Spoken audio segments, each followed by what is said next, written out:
Hello and welcome back to our channel. So today in this video we are going to discuss about how to create profile pictures using AI. So without wasting much of our time, let's get straight into the video.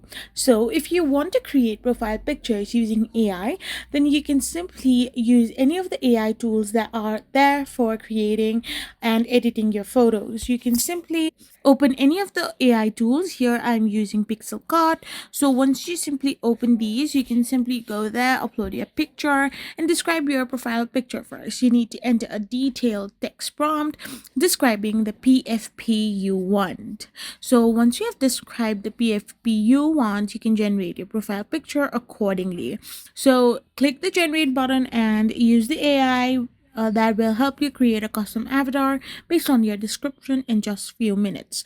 So this is how you can simply do it. You can then download your profile picture and you can set it on your profile. I hope you found this video helpful, so don't forget to hit that subscribe button and do give us a thumbs up. We will be back again with more informative videos. Thank you for watching and stay tuned for our next video. We will be back again